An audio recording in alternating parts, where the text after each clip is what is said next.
MPO ভুক্তির দাবিতে জাতীয় press ক্লাবের সামনে বেসরকারি শিক্ষক কর্মচারীদের অবস্থান, সড়ক অবরোধ, দাবি আদায় না হওয়া পর্যন্ত ফিরে না যাওয়ার অঙ্গীকার। আমি আগে দিয়েছি বাবা স্কুলে, টাকাটা দিয়ালাম, মরা। আবরারের পর এবার খুলনা, সিরাজগঞ্জে ও নরসিংদীতে সড়কে লাশ হলো ৩ শিক্ষার্থী। কাভার্ড ভ্যানে আগুন, শৃঙ্খলা ফেরাতে পুলিশের ব্যর্থতার কথা বললেন খোদ ডিএমপি কমিশনার। উন্নয়ন কাজ করতে গিয়ে মানুষের যেন ক্ষতি না হয় সেদিকে নজর রাখতে সংশ্লিষ্টদের নির্দেশ প্রধানমন্ত্রীর, বললেন জনগণের কল্যাণে কাজ করছে সরকার। নোয়াখালী সুবর্ণচরে গণধর্ষণের ঘটনার মূল হোতা রুহুল আমিনকে জামিন দিলেন হাইকোর্ট। আতঙ্কে স্বজনরা, আপিল করার কথা জানালেন অ্যাটর্নি জেনারেল। এবং নিউজিল্যান্ডে অস্ত্র আইন কঠোর করার ঘোষণা, শুক্রবার জুমার আজান রাষ্ট্রীয় রেডিও টিভিতে সরাসরি সম্প্রচার। গণজানাজার পরে দাফন করা হবে নিহত 2 বাংলাদেশিকে।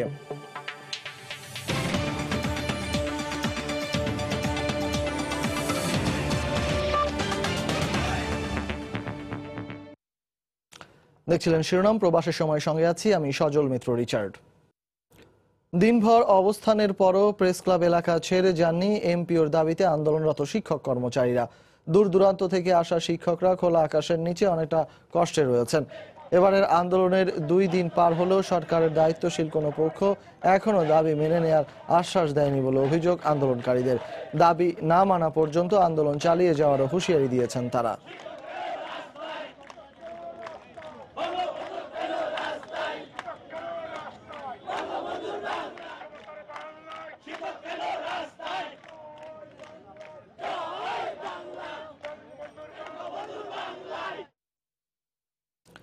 এদিকে 2 দিন ধরে অবস্থানে কয়েকজন শিক্ষক অসুস্থ হয়ে পড়েন। যান চলাচল স্বাভাবিক রাখতে পুলিশ বারবার অনুরোধ করলেও রাস্তা ছাড়েননি তারা।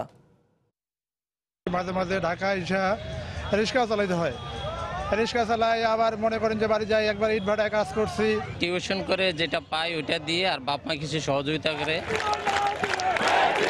হারুন এবং জাহিদের মতো আন্দোলনরত অনেক শিক্ষকের গল্প একই। এমপিও ভুক্তির দাবিতে আন্দোলনরত শিক্ষকদের অভিযোগ, সরকারের পক্ষ থেকে বারবার দাবি মেনে নেওয়ার আশ্বাস দেয়া হলেও তার বাস্তবায়ন না হওয়ায় আবারও আন্দোলনের পথ বেছে নিয়েছেন তারা। মাসের পর মাস আমাদেরকে সরকার কিন্তু বিভিন্ন প্রতিশ্রুতি দিচ্ছে, কিন্তু আমরা পরিশেষে পাচ্ছি এই প্রতিশ্রুতি ফলশ্রুতি হচ্ছে না। আমাদের পরিবার সংসার আছে, স্কুল আছে, আমরা স্কুল বন্ধ করে এখানে চলে এসেছি। আমরা তো থাকতে চাই না, এভাবে আমরা রাস্তায় বসে থাকতে পারি না। আমি একজন হাই প্রেশারের রোগী, কালকে থেকে এখানে আমরা বসে আছি, কিন্তু তাদের কি চোখে কি পানি নাই? তারা কি দেখে না আমাদের অভাবনীয় কষ্ট? 2 দিনের আন্দোলনে গরমে অতিষ্ঠ হয়ে অসুস্থ হয়ে পড়েন বেশ কয়েকজন শিক্ষক। নন এমপিও শিক্ষা প্রতিষ্ঠানের শিক্ষক কর্মচারী ফেডারেশনের সভাপতি জানান, দাবি আদায় না হওয়া পর্যন্ত তাদের এই আন্দোলন চলবে। আন্দোলন বলবো না, মানবিক আবেদনে রাজপথে এসেছি। যত সময় না আমাদের কাঙ্ক্ষিত লক্ষ্য অর্জিত হবে তত সময় আমরা আমাদের আবেদন চালিয়ে যাব। পুলিশ বলছে তাদের বুঝিয়ে রাস্তায় যান চলাচল স্বাভাবিক করার চেষ্টা করছেন তারা। শিক্ষকদের প্রতি আমাদের সবারই সম্মান আছে, আমরা চাচ্ছি তাদেরকে বুঝিয়ে, এবং আমি এখনো আশা করি যে তারা বুঝবে এবং রাস্তা ছেড়ে দেবে। এর আগে গত বছরের জানুয়ারিতে এমপিও ভুক্তির দাবিতে নেমেছিলেন সারা দেশের প্রায় 5242টি স্বীকৃত শিক্ষা প্রতিষ্ঠানের শিক্ষকরা। আফজাল হোসেন, সময় সংবাদ, ঢাকা। আবরারকে চাপা দেয়া বাসটির বিরুদ্ধে 27 বার মামলা হয়েছে, ছিল না রুট পারমিট, এমনটাই জানিয়ে ডিএমপি কমিশনার বলেছেন রাজধানীতে পরিবহন ব্যবস্থায় শৃঙ্খলা আনতে ব্যর্থ হয়েছে পুলিশ। পরিবহন মালিকদের দাবি, সড়কে দুর্ঘটনার দায় শুধু পরিবহন শ্রমিকদের নয়, সব সংস্থা একসাথে কাজ না করায় ঘটছে দুর্ঘটনা। কোনো কিছুতেই যেন থামানো যাচ্ছে না সড়কে দুর্ঘটনা, যার সর্বশেষ উদাহরণ বিশ্ববিদ্যালয় শিক্ষার্থী আবরার। সড়কে শৃঙ্খলা ফিরিয়ে আনার লক্ষ্যে বৃহস্পতিবার দুপুরে মহানগর নাট্যমঞ্চে আইন শৃঙ্খলা বাহিনীর সদস্য, বাস মালিক ও শ্রমিকদের সমন্বয়ে আয়োজন করা হয় ট্রাফিক শৃঙ্খলা ও সচেতনতা বিষয়ক মতবিনিময় সভা।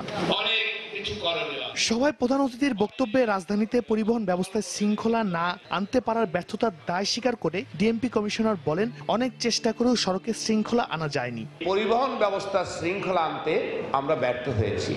তিনি আরো বলেন, মঙ্গলবার প্রগতি সরণিতে আবরারকে সুপ্রভাত পরিবহনের যে বাসটি চাপা দিয়েছিল সে বাসটির বিরুদ্ধে ইতিমধ্যে 27টি মামলা হয়েছিল। এই বাসটি তার রুট পারমিট ছিল ঢাকা ব্রাহ্মণবাড়িয়া, তাহলে ঢাকা শহরে বাসটি চললো কেমনে? 2, এই বাসের এগেনস্টে 27 বার প্রসিকিউশন দেওয়া হয়েছে। এরপরও বাসটা চলে কেমনে?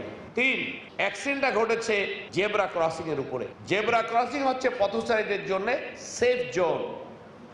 সেফ জোনে যখন অ্যাক্সিডেন্ট হয় তার আর কোনো জবাব থাকে না।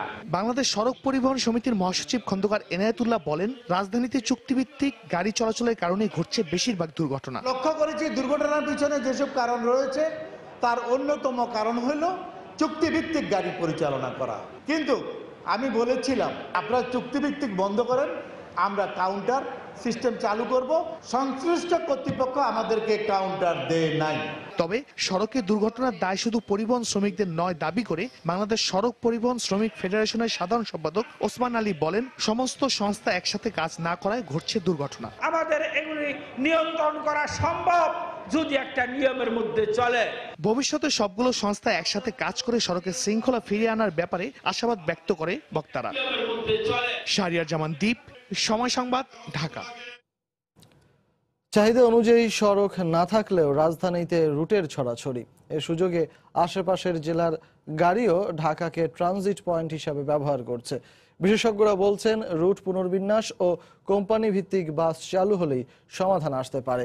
2 বছরের আগে এর বাস্তবায়ন সম্ভব নয় জানিয়ে নগর কর্তৃপক্ষ বলছে, আপাতত ট্রাফিক ব্যবস্থাপনায় ভরসা। এদিকে ট্রাফিক কর্তৃপক্ষের দাবি, বিকল্প সড়ক নির্মাণ শেষ হলে স্থায়ীভাবে যানজট মুক্ত হবে রাজধানী। মিজানুর রহমান খবিরের রিপোর্ট। ঢাকা শহরের আয়তন ও জনসংখ্যা বিবেচনায় কমপক্ষে 25% রাস্তা প্রয়োজন হলেও রয়েছে মাত্র 8 ভাগ। মিরপুর ও উত্তরা থেকে ফার্মগেট হয়ে সদরঘাট, মহাখালী থেকে সায়েদাবাদ এবং গাবতলী থেকে আজিমপুর হয়ে যাত্রাবাড়ি পর্যন্ত মাত্র 4টি বড় সড়ক রয়েছে।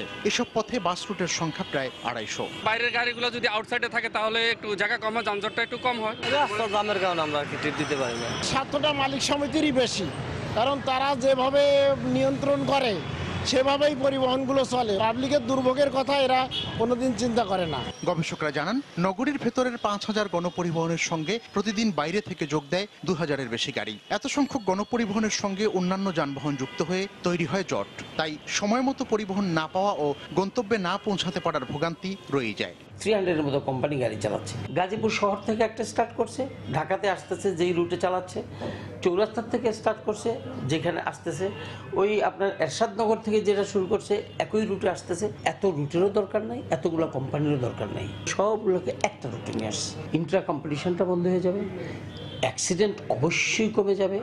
সম্প্রতি ঢাকা দক্ষিণ সিটি কর্পোরেশনের মেয়রের নেতৃত্বে গঠিত কমিটির বৈঠকে নতুন করে রুটের অনুমোদন না দেওয়ার সিদ্ধান্ত হয়। মূল সড়কে ধীরগতির যান চলাচল নিয়ন্ত্রণ, অবৈধ পার্কিং, রাস্তা ও ফুটপাত দখল বন্ধ, ট্রাফিক আইন না মানা, পথচারীদের বেপরোয়া চলাচল সহ নানা অনিয়ম বন্ধ করে সমস্যা সমাধান করতে চায় কর্তৃপক্ষ। কিছু রাস্তা আমাদের রিক্সামুক্ত করা খুব অপরিহার্য মনে হচ্ছে। ভিআইপি রোডের প্যারালাল আর একটা রোড ওপেন করা দরকার, যেটি এখন আপনার ফ্লাইওভার হয়েছে কয়েকটি। সো এর কারণে এই রাস্তার কিন্তু সক্ষমতা বেড়েছে অনেক গুণ। এমআরটি, বিআরটি এবং এলিভেটেড এক্সপ্রেসওয়ের কার্যক্রম চলমান আছে। ওই দিন আমার মনে হয় 2-3 ইয়ার্সের মধ্যে এই মহানগরীতে যানজট ইতিহাসে চলে যাবে। রুট পুনর্বিন্যাস কমিটির বৈঠকে আগামী 1 থেকে 2 মাসের মধ্যে কয়েকটি রুটে কোম্পানি ভিত্তিক বাস চলাচল শুরু হবে বলে জানানো হয়। মিজানুর রহমান খবির, সময় সংবাদ, ঢাকা।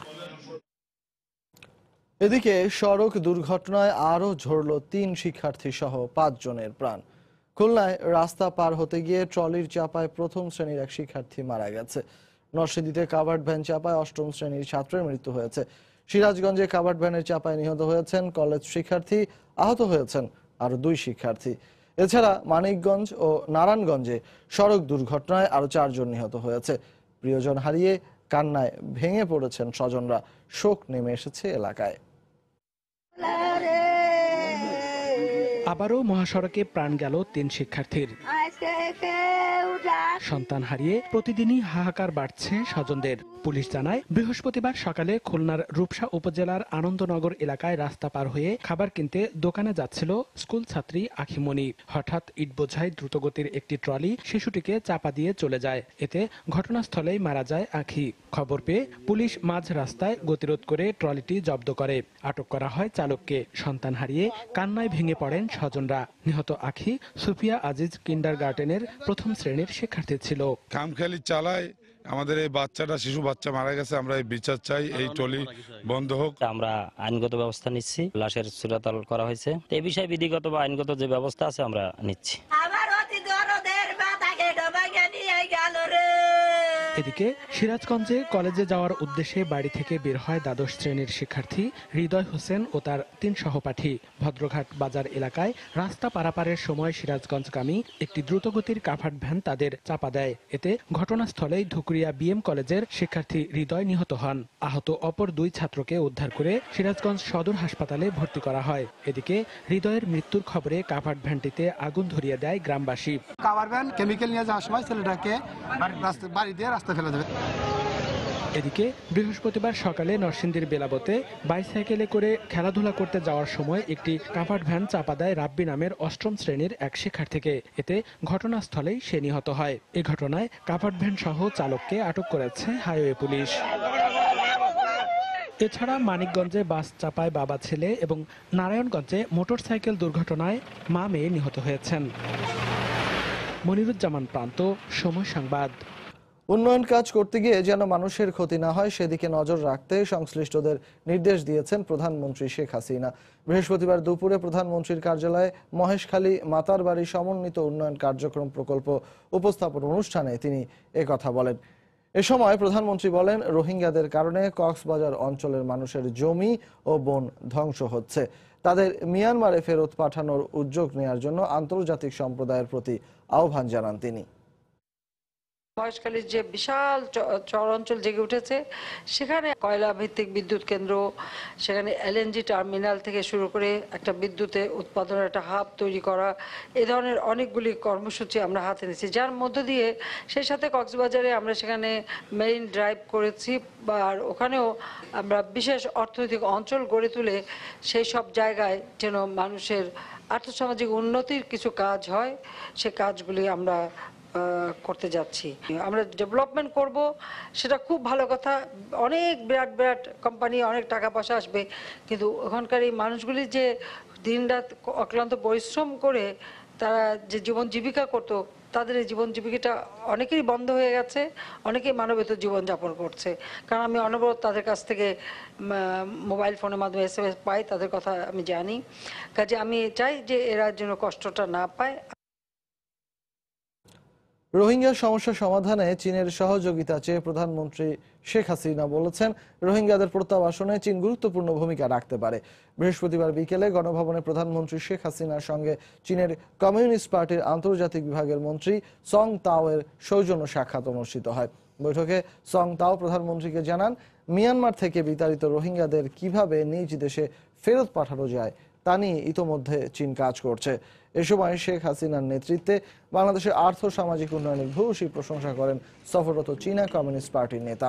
তিনি বলেন, আওয়ামী লীগ ও সিপিসি এই 2 দল সরকার ও 2 দেশের মধ্যে সম্পর্ক আরো গভীর হবে। টানা 3য় মেয়াদে প্রধানমন্ত্রীর দায়িত্ব নেয়ায় শেখ হাসিনাকে অভিনন্দন জানান সং তাও। চীনের প্রেসিডেন্ট ও প্রধানমন্ত্রীকে শুভেচ্ছা জানিয়ে শেখ হাসিনা বলেন, বাংলাদেশের উন্নয়নে অন্যতম অংশীদার চীন। বাংলাদেশের বিদ্যুৎ উৎপাদন কেন্দ্র সহ বিভিন্ন অবকাঠামো উন্নয়নে চীনের সহযোগিতার জন্য ধন্যবাদ জানান প্রধানমন্ত্রী। সৌজন্য সাক্ষাতে বাংলাদেশ আওয়ামী লীগ ও চায়না কমিউনিস্ট পার্টির মধ্যে সহযোগিতামূলক একটি সমঝোতা স্মারক সই হয়েছে।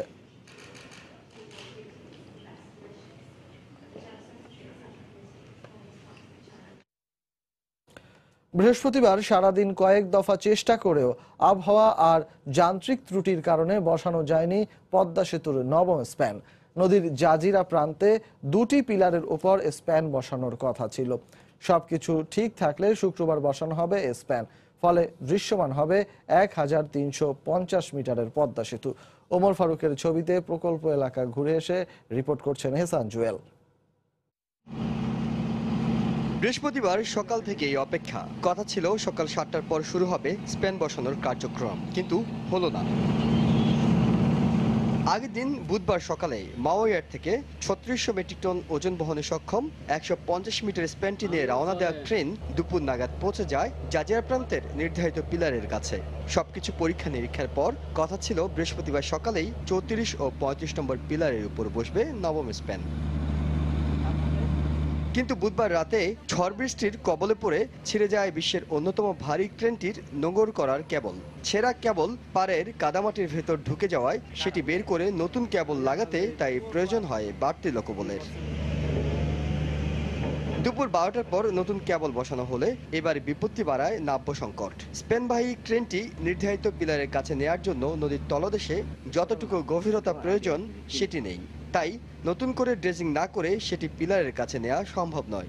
এর আগে দ্বিতীয় স্প্যান বসানোর সময়ও নদীর তলদেশে নাব্য সংকটের কারণে একদিন পিছিয়ে গিয়েছিল কাজ।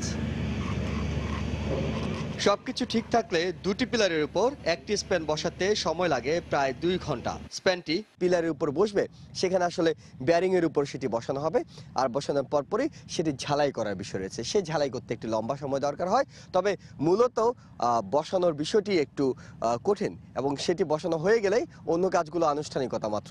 আর এই কাজগুলো করতে যতটা সময় এবং দিনের আলো প্রয়োজন সেটা পর্যাপ্ত মনে না হওয়ায় শুক্রবার সকালে স্প্যান তোলার সিদ্ধান্ত নেওয়া হয়। এহসান জুয়েল, সময় সংবাদ, শরীয়তপুর। ঢাকার চারপাশের নদী দখলমুক্ত করতে চলমান অভিযানে নদীর সীমানা পিলারের বাইরেও অনেক স্থাপনা ভেঙে দেয়া হচ্ছে বলে অভিযোগ করেছেন স্থানীয়রা। বৃহস্পতিবার উচ্ছেদ চলাকালে এমন অভিযোগ পাওয়া যায়। তবে বিআইডব্লিউটিএ বলছে সরকারি ম্যাপ দেখেই উচ্ছেদ চালানো হচ্ছে, বরং রাতের আধারে দখলদাররা নদীর ভেতরে নিয়ে সীমানা পিলার পুনঃস্থাপন করছে বলে দাবি সংস্থাটির। নদী বিশেষজ্ঞরা বলছেন সরকারি সেবা সংস্থার সার্ভেয়ারদের সহযোগিতায় এসব অনিয়ম হয়েছে। বৃহস্পতিবার মিরপুর বেড়িবাঁধ এলাকায় তুরাগ নদের জায়গা দখল করে গড়ে তোলা অবৈধ স্থাপনা এভাবেই গুড়িয়ে দেয় বিআইডব্লিউটিএ। এ সময় জোহরাবাদ মৌজার দিয়েবাড়ি থেকে আশুলিয়ার আগ পর্যন্ত কয়েকটি বহুতল ভবনও উচ্ছেদ করা হয়। স্থানীয়রা অনেকে এ সময় দাবি করেন নদীর সীমানা পিলার থাকলেও উচ্ছেদের সময় বিএডব্লিউটিএ তা মানছে না। পিলার মানতেছে না, কিছু বলতেছেও না, কোনো নোটিশও দেওয়া হয় নাই।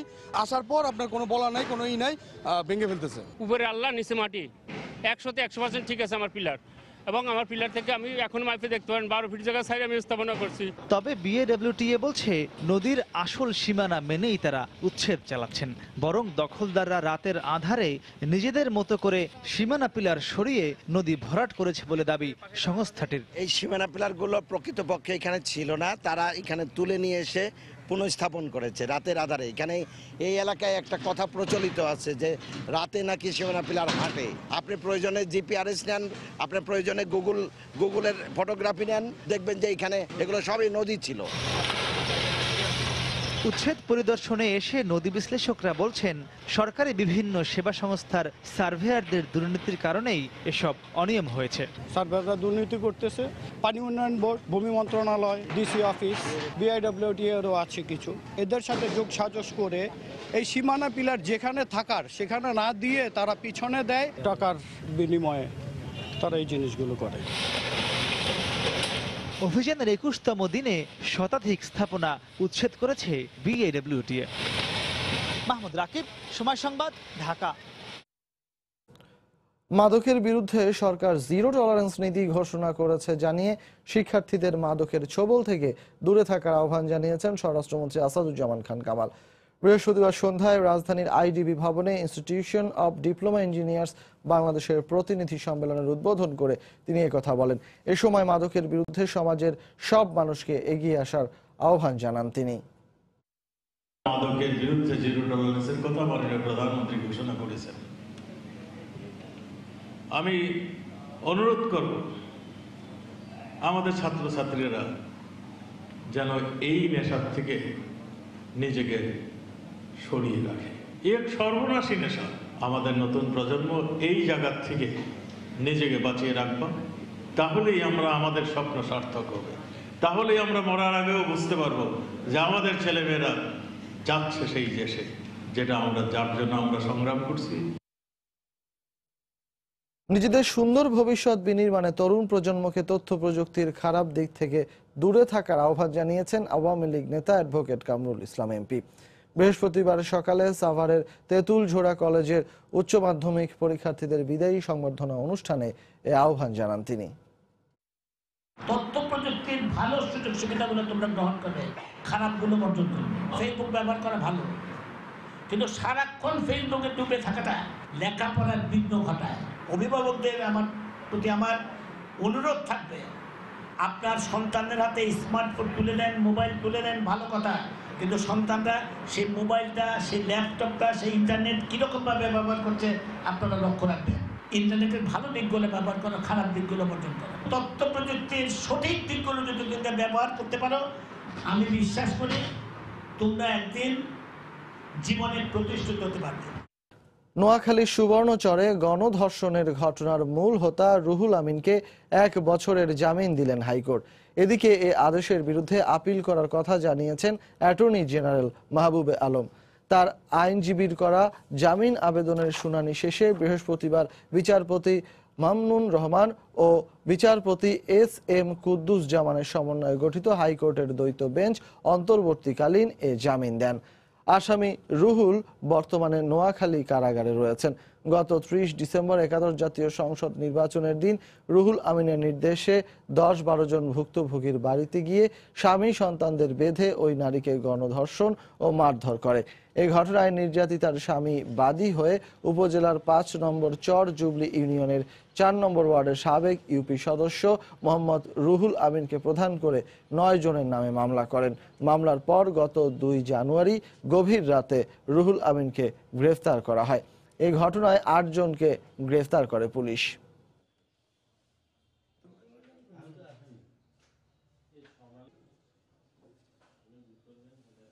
হাইকোর্টের এই অর্ডারের বিরুদ্ধে আপিল বিভাগে সিএমপি করার জন্য, প্রভিশনাল পিটিশন করার জন্য আমি অলরেডি সিদ্ধান্ত দিয়েছি এবং পদক্ষেপ নিয়েছি। আমি অসন্তুষ্ট বলেই তো আমি সিদ্ধান্ত নিয়েছি তাড়াতাড়ি অ্যাপেলেটিভেশন করার। এদিকে গণধর্ষণের ঘটনার মূল হোতা রুহুল আমিন 1 বছরের জামিন পাওয়ার খবরে আতঙ্কিত নির্যাতিতার পরিবার। বৃহস্পতিবার রাতে সময় সংবাদকে একথা জানান নির্যাতিতার ছেলে। এ সময় সরকারের কাছে নিরাপত্তাও চান তারা। যদি সারা হয় তাহলে সরকার আমার ঘরে নিরাপত্তা দিতে হবে, না তা আমার ঘরে থাকতে দিবে না। হুমকি টমকি চলে, ভয়ে ভয়ে আমরা বুকের মধ্যে ভয় নেই, আমরা ইয়ে করি, আর আমরা ঘর থেকে বাইরে না। উনিরা কোন দিয়ে হামলা করে আমরা তো হেডে করতে পারি না। কিশোরগঞ্জে যৌতুকের দাবিতে স্ত্রীকে ধারালো অস্ত্র দিয়ে হত্যার অভিযোগ উঠেছে স্বামীর বিরুদ্ধে। বৃহস্পতিবার দুপুরে করিমগঞ্জ উপজেলায় এই ঘটনা ঘটে। এরপরই অভিযুক্ত দেলোয়ার হোসেনকে গ্রেফতার করে পুলিশ। এই ঘটনায় করিমগঞ্জ থানায় নিহতের বাবা বাদী হয়ে একটি হত্যা মামলা করেছেন। জেলা প্রতিনিধি নূর মোহাম্মদের তথ্য ও ছবিতে রিপোর্ট। এমন বুক ফাটা করুণ আহাজারি সন্তান হারানোর, প্রজ্ঞা মোস্তফার আকস্মিক মৃত্যুর খবরে আহাজারি স্বজনদের। তারা জানান, বিয়ের পর থেকেই 2 লাখ টাকা যৌতুকের দাবিতে প্রজ্ঞার উপর অত্যাচার শুরু করেছিল তার স্বামী দেলোয়ার। এর জেরে বৃহস্পতিবার দুপুরে স্ত্রীর সঙ্গে বাকবিতণ্ডার এক পর্যায়ে দেলোয়ার ধারালো ছুরি দিয়ে জবাই করে প্রজ্ঞাকে হত্যা করেছে বলে অভিযোগ পরিবারের। পরে লাশ উদ্ধার করে ময়না তদন্তের জন্য কিশোরগঞ্জ 250 শয্যা জেনারেল হাসপাতাল মর্গে পাঠায় পুলিশ। যৌতুকের জন্য প্রায় তাগিদ দিত। আমি তো গরিব মানুষ, শিক্ষিত করে সংসার চলা, যৌতুক দিতে পারি না। প্রায় তাকে টর্চার করতো। সর্বোচ্চ শাস্তি ফাঁসি হয়। নির্মমভাবে হত্যা করছে। আমি স্পটে গেছিলাম, গিয়ে দেখছি লাশটা তার মূল ঘরে পড়ে রয়েছে রক্তাক্ত অবস্থায়। এদিকে অভিযুক্ত দেলোয়ার পুলিশের কাছে যৌতুকের জন্য স্ত্রীকে হত্যার কথা স্বীকার করেছে বলে নিশ্চিত করেছে পুলিশ। তাৎক্ষণিকভাবে জানতে পারি যে তার স্বামী তাকে হত্যা করে পালিয়ে গেছে। 300 গজ দূরে একটা বাড়িতে এসে লুকিয়েছিল। তো সোর্সের মাধ্যমে তাকে আমি সেই বাড়ি ঘেরাও করে তাকে সেখানে পাই এবং তাকে গ্রেপ্তার করি। এবং গ্রেপ্তার করার পরে সে স্বীকার করে যে সে তার স্ত্রীকে হত্যা করেছে। নিহত প্রজ্ঞা মোস্তফা কিশোরগঞ্জ সরকারি মহিলা কলেজের সমাজ কল্যাণ বিভাগের অনার্স শেষ বর্ষের ছাত্রী ছিলেন। বছর দেড়েক আগে করিমগঞ্জ উপজেলার কাদির জঙ্গল উত্তর চাঁদপুর গ্রামের দেলোয়ার হোসেনের সাথে ইটনা উপজেলার লাইমপাশা গ্রামের আহসান মোস্তফার মেয়ে প্রজ্ঞা মোস্তফার বিয়ে হয়। সময় সংবাদ, কিশোরগঞ্জ। দেশের প্রায় অর্ধেক শিক্ষার্থী কন্যা। ভবিষ্যতের এই জনশক্তি এখনো প্রতি পদক্ষেপে শিকার উত্তপ্ত বা যৌন হয়রানির। ভ্রাম্যমাণ আদালতের অভিযান ও আইনের পরেও বাড়ছে উত্তক্তের কারণে আত্মহত্যা, খুন ও হামলার ঘটনা। বিচারের দীর্ঘসূত্রতা, সরকারের রাজনৈতিক সদিচ্ছার অভাবকে দুষছেন নারী আন্দোলনের নেতা ও সমাজবিজ্ঞানীরা। শাতিলা শারমিনের রিপোর্ট, ক্যামেরায় ছিলেন খলিলুর রহমান। রাস্তাতে যায়, অন্যদের টান মারে, তারপরে শীষ মারে, তারপর আরো অনেক কথা বলে। আমরা কিছু বলতে পারি না, মাথা নিচু করে আসা লাগে। পাশের মানুষরা দেখলে কিন্তু তাদেরকে খারাপ বলে না, খারাপ বলে আমাদের, যেটা আমাদের প্রতি অনেক বৈষম্য। আগে নিজ আমাকেই বকে যে তুই মনে হয় কিন্তু কিছু করছিস, তার জন্যই তোকে এগুলা বলছে। গার্জেনরা বললে অনেক সময় বলে যে পড়ালেখা বন্ধ করে দাও, মেয়েদেরই দোষটা বেশি দেখে। সমাজের রক্ষণশীলতা, লজ্জা, সংকোচের হিসেব হয়তো এতটা চেপে বসে না নগরে। তারপরেও এখানে কন্যা শিশুর অভিভাবককে ভুগতে হয় চরম নিরাপত্তাহীনতায়। বিশেষ করে এই যে ধর্ষণের ব্যাপারটা, এই কারণে এই ভয় থেকে মনে করেন বাচ্চারা নিয়ে আসতে হয়। রাস্তাঘাটেও সমস্যা, বাচ্চারাদের ডিস্টার্ব করে। হ্যাঁ, এটা আমরা সবসময়, যার জন্য আমরা নিজেরা নিয়ে আসি এবং আমরা নিজেরা নিয়ে যেতে হয় বাধ্য হয়ে। ছেলেরা ভিডিও করে নিয়ে যায়, মেয়েগো একটা ছবি নিয়ে আজে বাজে ইয়াতে ইন্টারনেটে ছাইড়া দেয়, ফেসবুকে ছাইড়া দেয়। এই কারণে আমরা বাচ্চাগো দিয়ে বসে থাকি স্কুলে। বেসরকারি তথ্য বলছে গত 7 বছরের উত্তক্তকরণের ঘটনা ঘটেছে 2500-এর বেশি। আত্মহত্যা করেছে প্রায় 150 কন্যা শিশু ও নারী। পরিসংখ্যানের হিসেবে 13 সাল থেকে তুলনামূলক ধীর গতিতে হলেও উত্তক্তের ঘটনা কমতে দেখা যাচ্ছে, কিন্তু বেড়েছে এর ভয়াবহতা। নারীকে উত্তক্তের প্রতিবাদ করায় 18 সালের 12 মে ময়মনসিংহে খুন হতে হয় 18 বছরের জুলহাস মিয়াকে। 21 আগস্ট রাতে সাভারে খুন হন কলেজ ছাত্র মারুফ খান। 2 নভেম্বর রাতে রাজধানীর শ্যামপুরে ছুরিকাঘাতে মারা যান শেখ পাভেল ইসলাম। নারীদের উত্তক্তের অভিযোগে ঈশ্বরদী ও খুলনায় পৃথক 2টি ঘটনায় 14 জন পুলিশ সদস্যকে সাময়িক প্রত্যাহার করা হয়। নারী উত্তক্ত সহ হত্যা হুমকির অভিযোগ রয়েছে পুলিশের খোদ এক ডিআইজির বিরুদ্ধে। স্কুল, কলেজ, পাবলিক বিশ্ববিদ্যালয় শিক্ষকদের বিরুদ্ধে এসেছে উত্তক্ত ও যৌন নির্যাতনের অভিযোগ। বাংলাদেশের মোট শিক্ষার্থীর ছেলে এবং মেয়ের হার প্রায় সমান। সরকারের নানা ধরনের সচেতনতামূলক কার্যক্রম, কঠোর আইন এবং নানা পদক্ষেপের পরেও এখনো নিশ্চিত করা সম্ভব হয়নি এই অর্ধেক মেয়েদের নিশ্চিত শৈশব এবং কৈশোর। এবং এর কারণেই স্কুলে, পথে ঘাটে বিভিন্ন জায়গায় তারা এখনো যৌন হয়রানি বা নানা ধরনের হয়রানির শিকার হচ্ছে। এই যে ঘটনার ভয়াবহতা বাড়ছে, এটার একটা মূল কারণ হলো যে ঘটনাগুলোর কোনো বিচার হচ্ছে না। যে আমি করলাম, বিচার তো আর আমার হবে না, কাজে আমি একটার পর একটা ঘটনা ঘটাতে পারি। সরকারের রাজনৈতিক সদিচ্ছার অভাব ও দ্বিতীয় সারির ইস্যু হিসেবে দেখার মানসিকতাকেই দায়ী করছেন সমাজবিজ্ঞানীরা। আইন দিয়েই যে আমি এই ধরনের আচরণ, যেটা অপ্রত্যাশিত, এই ইফটিজিং, সেটা কিন্তু আমি বন্ধ করতে পারবো না। এবং এই যে সচেতনতাটা সৃষ্টি করার জায়গাটা, শক্তিশালী একটা অবস্থান আমরা নিচ্ছি না, কারণ আমরা মনে করি যে এটা আমাদের একটা সেকেন্ডারি ইস্যু। দেশের অর্ধেক কর্মশক্তির সুস্থ বিকাশ না হলে সরকার নির্ধারিত উন্নয়ন লক্ষ্যমাত্রা বাধাগ্রস্ত হবার আশঙ্কা তাদের। শাতিলা শারমিন, সময় সংবাদ, ঢাকা। বিমানবন্দরে দুর্ঘটনা বা অনাকাঙ্ক্ষিত পরিস্থিতি মোকাবেলায় নেই কোনো নীতিমালা। চট্টগ্রামে বিমান ছিনতাই চেষ্টার পর সামনে আসে বিষয়টি। এই ঘটনায় গঠিত তদন্ত কমিটির সুপারিশে এবার নীতিমালা করা হচ্ছে বলে জানান বিমান সচিব। নিরাপত্তা নিশ্চিতে শাহজালাল বিমানবন্দরের টার্মিনাল সংলগ্ন দোকানপাটও উচ্ছেদ করা হয়েছে। তবে বিমান পরিবহন সংস্থাগুলোর মতে শুধু টার্মিনাল নয়, কার্গো ভিলেজ সহ পুরো বিমানবন্দরের নিরাপত্তা আরও বাড়াতে হবে।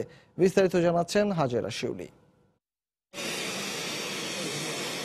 গেল 24 ফেব্রুয়ারি বাংলাদেশ বিমানের উড়োজাহাজ ছিনতাই চেষ্টার ঘটনার পর প্রশ্নবিদ্ধ হয় দেশের বিমানবন্দরগুলোর নিরাপত্তা ব্যবস্থা।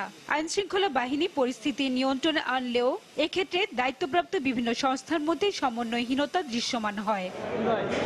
এ ঘটনায় গঠিত তদন্ত কমিটি গত 13 মার্চ বিমান মন্ত্রণালয়ে প্রতিবেদন জমা দিলেও এখনো তা প্রকাশ করা হয়নি। প্রতিবেদনের বরাত দিয়ে বিমান সচিব বলেন, ছিনতাই চেষ্টায় ব্যবহৃত অস্ত্রটি খেলনা পিস্তলই ছিল। ভবিষ্যতে যে কোনো দুর্ঘটনা মোকাবেলায় তদন্ত কমিটি একটি এসওপি বা স্ট্যান্ডার্ড অপারেটিং প্রসিডিউর তৈরির সুপারিশ করেছে বলে জানান তিনি। এয়ারপোর্টে যদি কোনো দুর্ঘটনা ঘটে বা কোনো রকম যদি অযাচিত কোনো বিষয় এসে যায়, তাহলে এই পরিস্থিতি আমরা কিভাবে মোকাবেলা করব। আমরা একটা এসওপি করতে যাচ্ছি যে কার দায়িত্বটা কি হবে। চট্টগ্রামে আমরা দেখেছি যে আমাদের এই ধরনের কিছু না থাকা, কিছুটা সমন্বয়হীনতা আমাদের মধ্যে ছিল। তো এটা যাতে ভবিষ্যতে না থাকে সেজন্য এটা তৈরি করার উদ্যোগ আমরা নিয়েছি। সারা বিশ্বে সাম্প্রতিক বিভিন্ন সন্ত্রাসী ঘটনার প্রেক্ষাপটে নিরাপত্তার হুমকি মোকাবেলায় এসওপি থাকা জরুরি বলে মনে করেন বিশেষজ্ঞরাও। সিকিউরিটি একটা ঘটনা হ্যাজার্ড যদি হয়, ঠিক মতো ট্যাকেল না করতে পারি, সেখানে কিন্তু আমাদের ব্যর্থতার বিষয় চলে আসবে। এটা কিন্তু একটা এসওপি থাকতে হবে। এভিয়েশন সিকিউরিটির যে সেলটা আছে, এই সেলের যে কার্যপদ্ধতি এটা আরো বেশি ট্রেন্ড হতে হবে। এয়ারলাইন্সগুলোর ফ্লাইট ও যাত্রী সংখ্যার প্রবৃদ্ধি বিবেচনায় নিয়ে বিমানবন্দরগুলোর নিরাপত্তা ব্যবস্থা উন্নয়নের আহ্বান অপারেটরদের। যাত্রী সংখ্যা বাড়ছে ডোমেস্টিক এবং ইন্টারন্যাশনাল বোথ সেক্টরেই, এই জায়গাগুলোতে খুব স্ট্রংলি মনিটর করা দরকার যে ইন্টারন্যাশনাল স্ট্যান্ডার্ড, যে ইন্টারন্যাশনাল এয়ারপোর্টগুলো কী করছে, এই জায়গা থেকে আমরা কতখানি পিছিয়ে আছি বা যদি পিছিয়ে থাকি তাহলে আমরা কত তাড়াতাড়ি সেটাকে মিট করতে পারবো। 4টি দেশীয় ও 26টি বিদেশি সহ মোট 30টি এয়ারলাইন্স শাহজালাল আন্তর্জাতিক বিমানবন্দরে ফ্লাইট পরিচালনা করে। হাজারের শিউলি, সময় সংবাদ, ঢাকা।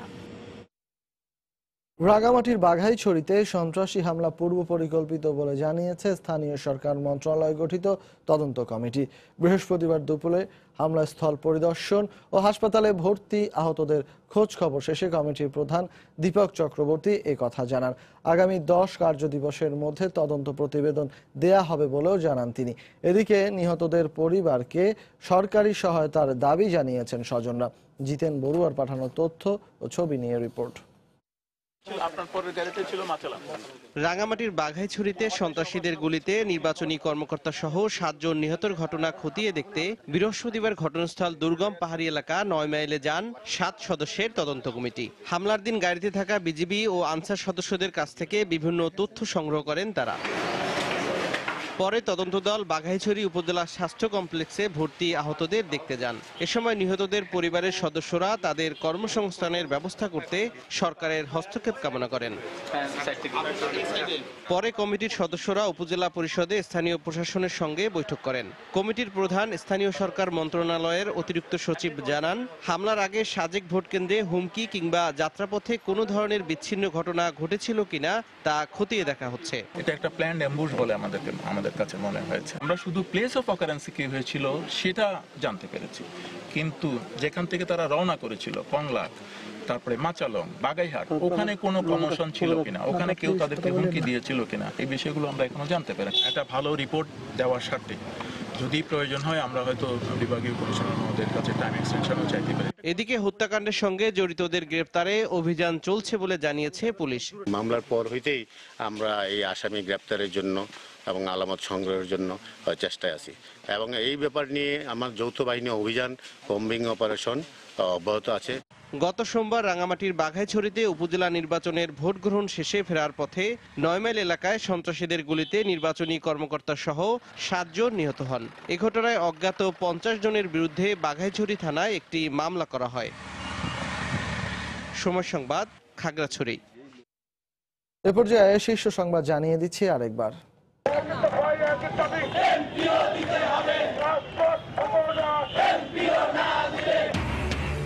এমপিও ভুক্তির দাবিতে জাতীয় প্রেস ক্লাবের সামনে বেসরকারি শিক্ষক কর্মচারীদের অবস্থান, সড়ক অবরোধ, দাবি আদায় না হওয়া পর্যন্ত ফিরে না যাওয়ার অঙ্গীকার।